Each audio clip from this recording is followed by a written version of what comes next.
Клопчето за скандалот со вевчанскиот лажен лекар го одмота Лекарската комора на Македонија. Дека нешто не е во ред, откриле кога го добиле списокот на лекари од здравствениот дом, под чија капа е и службата за итна медицинска помош. Лекарската комора води регистар на издадени и продолжени лиценци, кои се обновуваат за период од 7 години, за што се плаќа и редовна членарина.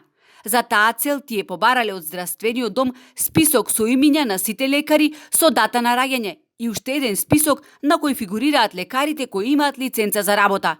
Бидејќи 33 годишникот кој 6 години си играл лекар никаде го немало во евиденција, го информирале директорот на здравствената установа, кој на 18 овој месец случајот го пријавил во полиција. Како што веќе Алфа објави, од Штипскиот факултет за медицински науки потврдија дека лажниот лекар нема диплома. Но како тој набавил диплома, лиценца за работа, документ за положен стручен испит? Очигледно во овој случај се работи за класичен фалсификат. Лицето, порачало фалсификат кај одреден фалсификатор кој што се занимава и со други фалсификати, како например за пасоши, лични карти и така натаму.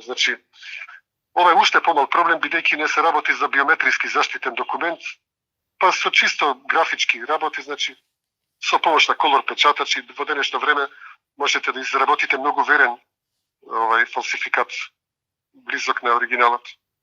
Фалсификувањето на дипломи е врв на ледениот брег, вели професор Трајковски. Откако се отворија 135 факултети во држава, секој факултет се бори за што поголем број студенти, кои јас ги нарекувам муштерии.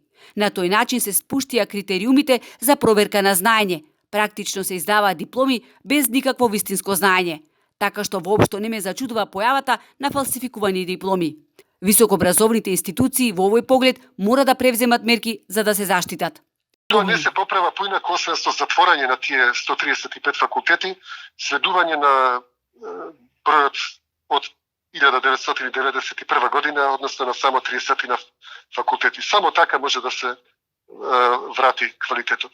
Во денешно време, во ова време на информатичко општество, многу лесно може да се направи некоја централизирана датабаза, веб датабаза, која што би можела да се проверува онлайн, каде што би можеле да проверите валидност на одредена диплома.